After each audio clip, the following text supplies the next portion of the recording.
देश इस साल 26वां कारगिल विजय दिवस मना रहा है, जो भारत के इतिहास में गौरव का प्रतीक बन चुका है। ये वो दिन है जब 1999 में भारतीय सैनिकों ने बर्फ से ढकी ऊंची चोटियों और दुश्मन की लगातार गोलाबारी के बीच साहस और अटूट संकल्प के साथ कारगिल की चोटियों को फिर से हासिल किया था।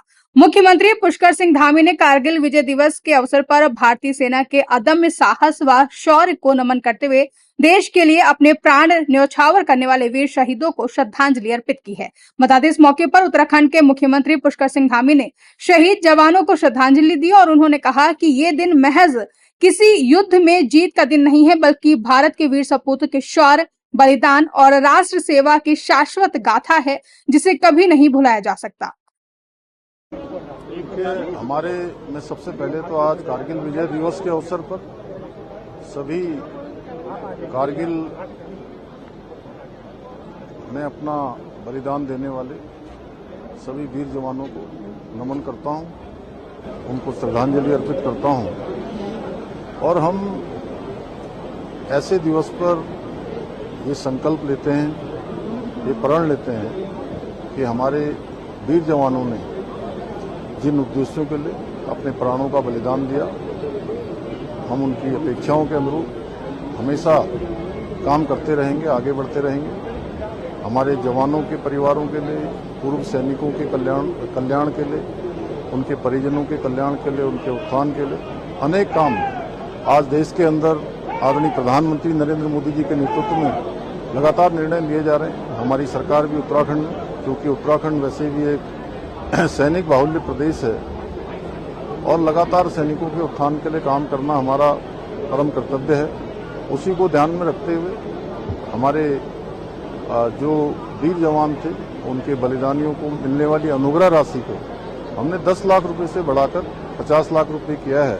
इसी प्रकार परमवीर चक्र विजेताओं को 50 लाख रुपए से बढ़ाकर 1.5 करोड़ रुपया करने का भी हमने ये घोषणा की थी और उसका अब शासनादेश कर दिया है।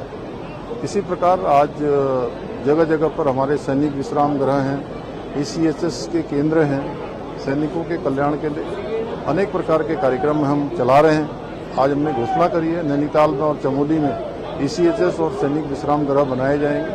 अन्य भी जो मांगे उनके लिए आएंगी, उसके लिए हम प्रतिबद्ध होकर काम करेंगे, हमारी प्राथमिकता होगी।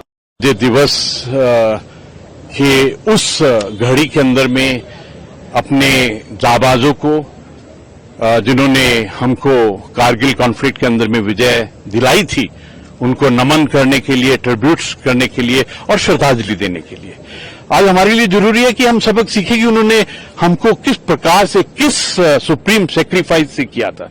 आज जब हम डाटा को देखते हैं, डिटेल्स को देखते हैं, तो ऐसा लगता है कि 527 हमारे जवानों ने प्राणों की आहुति दी थी और इस जंग के अंदर में, इस कॉन्फ्लिक्ट के अंदर में 265 को अवार्ड दिया था। हर एक अवार्ड हम सबके लिए एक एग्जाम्पल है, हम क्या सबक सीखे उनसे।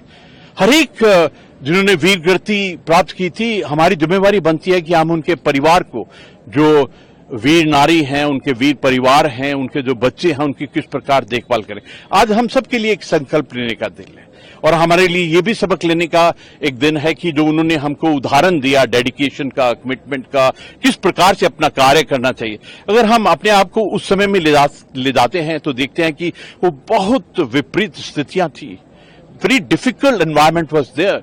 और उस जगह के अंदर में कारगिल हाइट्स, तोलोलिंग, मस्को वैली और 0.4875 5000 से ज्यादा जो मीटर की ऊंचाई वाले पहाड़ हैं, उन in spite of all this thing they give success to the nation। तो उनके उदाहरण से लगता है कि सोवरेनिटी और टेरिटोरियल इंटीग्रिटी के लिए एक बहुत अच्छी तैयारी, बहुत अच्छा प्रोफेशनलिज्म, सचमुच हृदय से, आत्मा से उनको नमन करते हैं कि उन्होंने ऐसे उदाहरण हमको दिए हैं। और आज हम संकल्प लेते हैं कि उनका जो उदाहरण है हम अपनी प्रिपेयर्डनेस, कैपेबिलिटी और कैपेसिटी के अंदर में करेंगे। और मुझे बहुत खुशी है कि बढ़ चढ़कर हर एक सैनिक, हर एक परिवार यहां आया है ताकि हम कलेक्टिवली एज ए परिवार उनको श्रद्धांजलि दे सके। और उत्तराखंड में एक बहुत खुशी की भी बात है कि कल हमारे मुख्यमंत्री जी ने पूरे उत्तराखंड की तरफ से जो परमवीर चक्र विजेता हैं उनकी अनुग्रह राशि को बढ़ाकर 1.5 करोड़ किया है। ये बात पैसे की नहीं है, राशि की नहीं है।